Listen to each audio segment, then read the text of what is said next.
This is the question that is the method of offering salah for the man and woman the same, for the Shafi or Hanafi the same. Our beloved Prophet Muhammad said, it's mentioned in Sahih Bukhari, volume number 1. The Prophet said, pray as you see me pray. The Prophet did not say that the women should pray separately or the men should pray separately. There's a hadith, again in Sahih Bukhari, volume number 1 in the book of Salah, that the Sahabiyas, they prayed the same way as the men prayed. There's no different type of praying for men and women.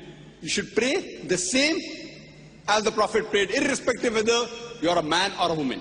I am aware that there are books available in the market, in India and throughout the world, of different schools of thought, that the style of praying for women is different because they are seen and the men is different. There is no such Sahih Hadith. For reply in Islam, always, your answer should be backed up with Quran and Sahih Hadith. Always, Quran and Sahih Hadith. So whenever you give reference, any scholar, let it be the biggest scholar in the world. If he gives the answer, there should be proof, quotation from the Quran and Hadith. Ask him for proof. قُلْ هَاتُوا بُرْهَانَكُمْ. Produce your proof in kuntum sadiqin. There is not a single Sahih Hadith. There is no verse in the Quran which says that the styles for offering salah is different for the men and women. I am aware that scholars of their own view, they said, okay, fine, because women should be protected, they should pray differently. These are their thinking. But the Prophet never said that. We should pray as the Prophet prayed. Regarding the style for offering salah, as the Hanafi style and the Shafi style, I'm aware that it does differ. The Hanafis, they keep their hand below the navel. The Shafis keep their hand on the chest. They do takbir. They say Ameen loudly. Again, my first answer. On Sahih Bukhari, the Prophet said, in volume number 1 in the book of Salah, pray as you see me pray. And all the 4 Aimmas, Imam Shafi, Imam Ahmad ibn Hanbal, Imam Abu Hanifa, Imam Malik, all the great 4 Aimmas said that if you find any of my fatwa which goes against Allah and His Rasul, throw my fatwa on the wall. I am aware Abu Hanifa, may Allah be pleased with him. He was a great scholar, I respect him, I love him. People say that he said that when you offer salah, keep your hand below the navel. There's a hadith in Abu Dawud, if you read volume number 1, book of Salah, which says that the Prophet kept his hand below his navel when he offered salah, but this is a Zaif hadith. Immediately the next hadith says, which is a Sahih hadith, that the Prophet kept his hand above the navel. There are other Sahih hadith in Sahih ibn Khuzaimah, which says that the Prophet kept his hand on the chest.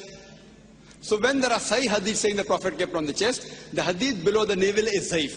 So the right way to offer salah, keep it on the chest. That doesn't mean everything Imam Shafi is right or Imam Abu Hanifa, may Allah be pleased with them both, that they're wrong. See, they were great scholars.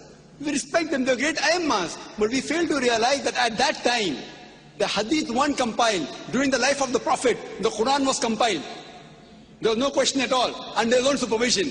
But the hadith one compiled, they started being compiled later on, 50 years, 100 years, 150 years later on. So these scholars came earlier. And because they didn't have all the Sahih hadith with them, the fatwas that they gave were based on the knowledge that they had. I don't think that Abu Hanifa, may Allah be pleased, made a mistake. What he did, because that Sahih hadith didn't reach him. So maybe according to me, the Zaif hadith reached him, and he may have said, keep your hand below the navel. The Sahih hadith may have reached Imam Shafi, he said that keep your hand on the chest. Again, Sahih Bukhari says, volume number 1 in the book of Salah, that you have to Rafatain. So Rafatain, the Prophet said, not because Imam Shafi is saying I'm following it, because my Prophet said it. Now in wudu, there's a verse in the Quran in Surah Ma'idah, chapter number 5, that it says that when the woman touches, the wudu breaks. The Arabic word is masa, coming from namasa, which means touch. According to Imam Shafi, may Allah be pleased with him, he says that if the woman touches, the wudu breaks. Imam Abu Hanifa said, if the woman touches a man who's in wudu, wudu does not break. Now the Arabic verse of the Quran says, la masa, if the woman touches, wudu breaks. But there are 2 meanings of masa. One is a sexual touch and the other is a physical touch. So Imam Shafi, may Allah be pleased with him, he took it as a physical touch. Imam Abu Hanifa, he took it as sexual touch. So both had a difference of opinion. But when you go to Sunnah Abu Dawud, volume number 1, in the hadith of Aisha, may Allah be pleased with her, the Prophet was in wudu, he kissed her. And the Prophet, without doing wudu again, went for salah. There's another hadith in Sahih Bukhari, in the book of Salah, volume number 1, the Hazrat Aisha was sleeping, Prophet put the leg on her for salah. So this proves that physical touch does not break the wudu. So here, Abu Hanifa, may Allah be pleased with him, is right. And Imam Shafi, not that he made a mistake willfully, that hadith didn't reach him. So all were great scholars, and all the Imam said that if you find any of my fatwa which goes against Allah and His Rasul, then throw my fatwa on the wall. So I say that I am a Pakka Hanafi. Dr. Zakir Naik is a Pakka Hanafi. Why? Abu Hanifa maybe gave the fatwa, keep down below the navel while offering Salah, but the Sahih Hadith says keep on the chest. So I, while offering Salah, I keep off my chest. I am a Pakka Hanafi. Imam Shafi said, if you find any of my fatwa which goes against Salah and Rasul, throw my fatwa on the wall. So Imam Shafi said that if the woman touches a man in wudu, wudu breaks. But Sahih Hadith says wudu does not break. So my wudu does not break if a woman unintentionally touches me.